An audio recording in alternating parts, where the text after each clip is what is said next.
So if there are any questions about, I'm not see very well. There's one down here somewhere. So it's rather, these lights are a bit bright. So right down here, Herman. Oh no, there's somebody here. Hello. Hello. Can you say who you are first? Yes. Hi. My name is Conrad de Smet. Thanks for a thoughtful talk.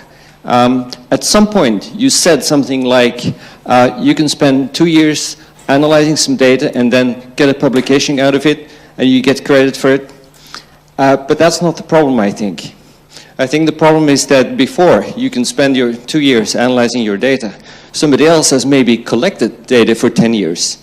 And the problem is those people, probably not just one person, but a whole team collecting data over 5 or 10 years, don't get credit out of it unless they publish a paper.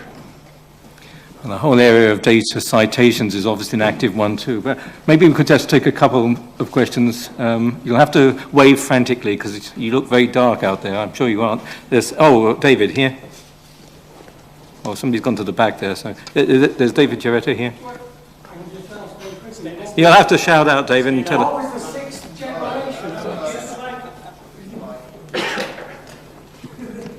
Say who you are, David. I know who you are, but David Giretta, Alliance for Permanent Access.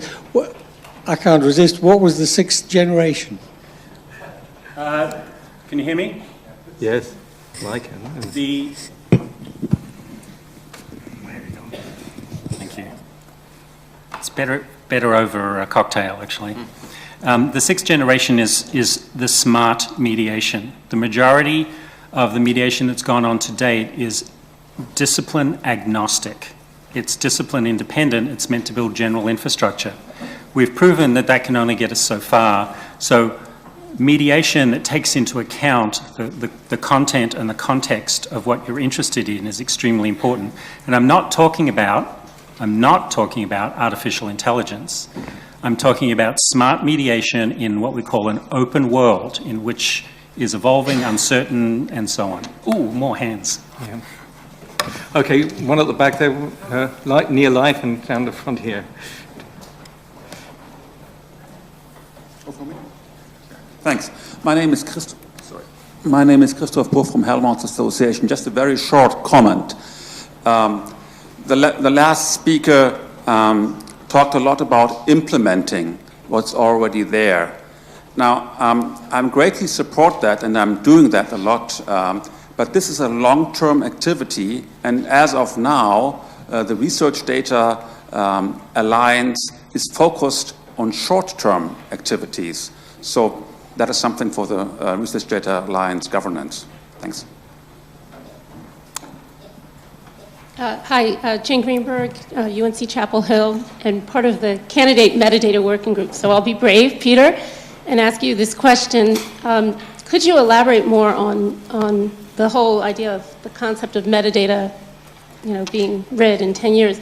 I have my own theoretical and practical thoughts about this, and I think we all know that metadata is another kind of data. But I'd like to hear you just talk about it, and this might be better over a cocktail. And one more question within this is, so if metadata is gone, do you see a need to distinguish between data, information, and knowledge? Okay, thanks, Jane. So what I mean by the word metadata being gone, I'll give you an example. So my short definition of provenance, all right, which many of you will know what that means, is the labeling of metadata, the use of metadata in a particular context. So we collect surrounding pieces of information and we use them in the context of explaining where things came from, when they were created, by whom, and so on. So the metadata will still be collected, but it must be migrated into structures which we and machines understand. And the thing right now is that metadata is largely only interpreted by people and codes that people have written and embedded the knowledge of what that metadata actually is used for in those codes and other pieces of documentation. So they'll still be collected, but they'll be migrated into structured form that can be used substantially more efficiently than it is.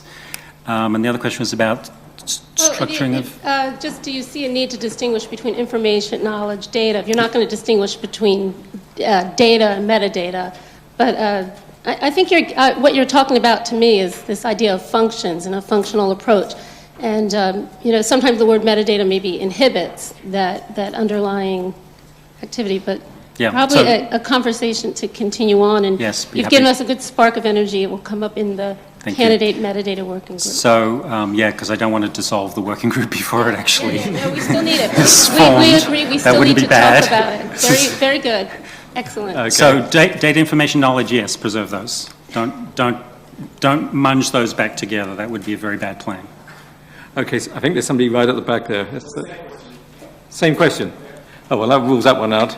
And I think there's Chris. Is this Chris down here? Let's go for Chris.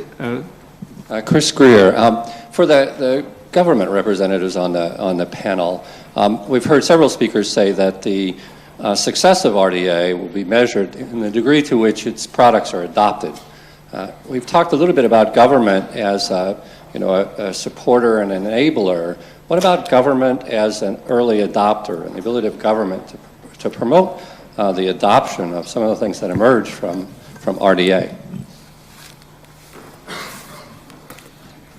I guess, Chris, I'll take this question. I think you have a very valid point.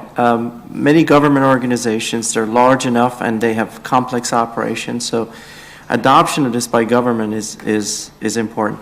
Based on my personal experience, sometimes government moves a lot slower, as you know, than the private sector or than academic environment. So, but I think you're making a very important point that there's also an opportunity for the government agencies and the government sector to sort of be the early adopter, and I really love the way Peter phrased this. This is all about adoption. If you adopt it, then you can change the culture in the process of doing that.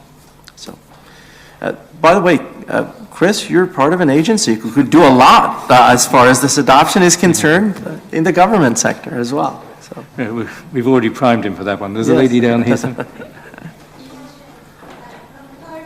So we can't hear you. Hello, can you hear me? Yeah. Yin Chen from Cardiff University, just a comment for the last talk.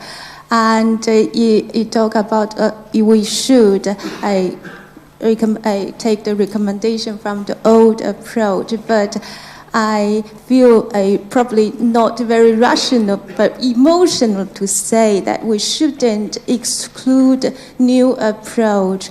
I think we come to RDA, the culture is people like new things, new creation, and it's probably the RDA is the time to have this data culture. So to be successfully, because it's timingly time. So we have ready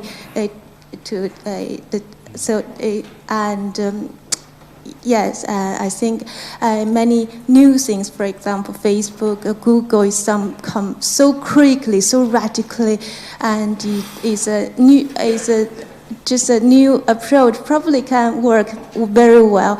After earthquake, many new buildings built so can be built more quickly than old approach probably. So I just feel emotionally to talk this. Thank you. Okay, well, I think you've made a good point there that this is about timing. It's been around, as you, Peter, showed for yonks, of many reports there are stacked up there, but not actually owned by the community. And one of the discussions, many of you won't know, the RDA, the inner group, as it were, burn at one end the midnight oil, or Ross, Andrew get up at about 3 in the morning or something, so that we can have conversations once a week. And there's a tension between bottom up and top down. But actually, I'm an engineer. You need things in tension. If you collapse everything to a sludge, then it's no good. There's a quotation by Roger Penrose, the professor of mathematics at Oxford, which is it's a mark of creative mind that they can hold things in tension without resolving them. And that, I think, is absolutely right, that if you have these two things in tension, then you get somewhere. The other thing, too, is this is about action. I'm not a computer scientist. Don't waffle to me with acronyms or all the other stuff. I want to use it.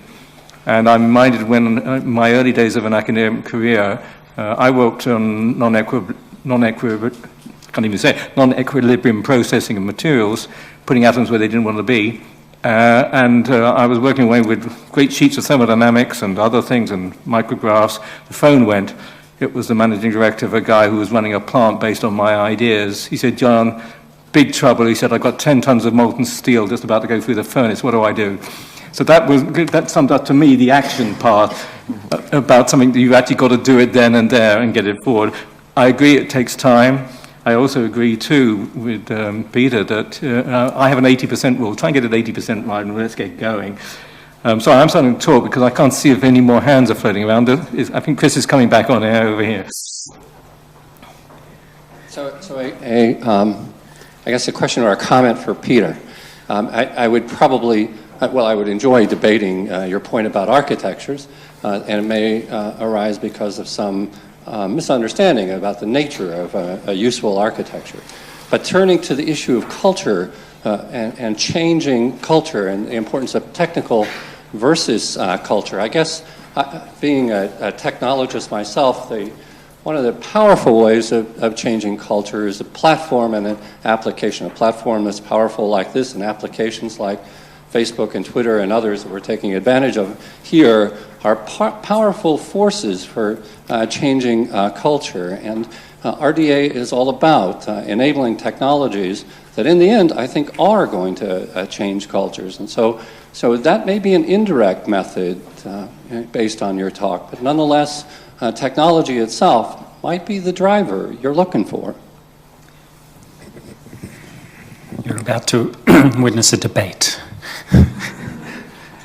So when I give longer versions of this talk, there's an entire discussion around exactly your point, Chris.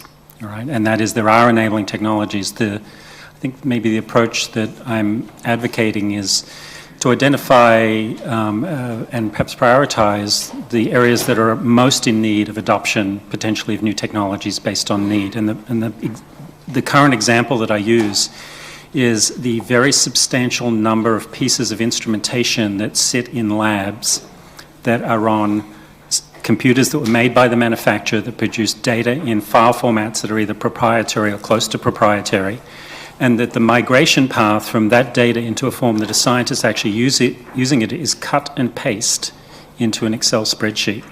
Why aren't these instruments on the internet? Why aren't they generating, as soon as they make a measurement, things in formats that are in fact interoperable and propagate the metadata? So there's just dozens of examples where you can take architectural and technical solutions, but it should, my argument is that it really should be based on need. We shouldn't just sort of go off and think we know exactly how to put what technology and where, because we've tried that. And the return on investment, as is assessed by the people who fund us, is largely, oh, well, you said you were going to do this, you did this, and no one used it. I'm not going to give you money to do that again. Or in fact, actually, they still are giving us money to do that again. But I don't think we should continue to do it that way. Stan Holt, I won't stand up, from UNC Chapel Hill. Peter, that's an extremely astute comment, because I think those examples out there where these instruments are putting out information in proprietary formats abound. Certainly in the genomics arena, we see this as a critical problem. But systemically, we have a fundamental problem in that doing the infrastructure necessary to do that translation automatically, making those machines internet ready, is not fundamental science. So doing that cyber infrastructure doesn't get the rewards that doing some fundamental science activity does. How do we fit in those types of activities which will accelerate science dramatically?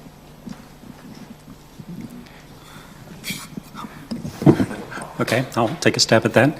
Well, I think there's a couple of opportunities. One is that there are organizations, funding agencies, that do think that the role of facilities and operational facilities is a very important enabling part of a science or a research infrastructure, and do devote funds to it. The National Science Foundation does it in a very substantial way. The culture change in those organizations is to realize that the next generation of facilities and infrastructure are very much about software and cyber infrastructure, and through the Office of Cyber Infrastructure at NSF, there's been absolutely a move in that direction. But I don't think agencies, and I'm talking US-centric, but I think this is certainly true in Europe in the framework programs and so on. There has to be, first of all, a view that these types of investments are really needed in terms of platforms, and that two, potentially the burden of it should actually be shared amongst agencies and funding organizations. And the only way they're going to share that is to see that there's a common good and a common benefit, and we're not there yet. That has not really been substantially demonstrated in my view. But I'd love to hear. If I can comment on that, I think what we're beginning to see, to Peter's point, is that almost every major facility that we invest in, I can certainly say that about U.S. investment in facilities, telescopes, next generation, essentially, ships, if you will. For scientific discovery, there's no question that the cyber component of the investment is growing rapidly. There's broad recognition that the old model of approaching these facilities just doesn't work. And in fact, a significant fraction of that investment is going toward collection of data, storage of data, networking component, dissemination of that, and so on. So we are beginning to see that shift. So my hope is that these investments, especially for the large facilities, are going to make the data sets that we gather openly accessible and readily accessible, but we're not there yet, and I think it's going to take a bit more to get there.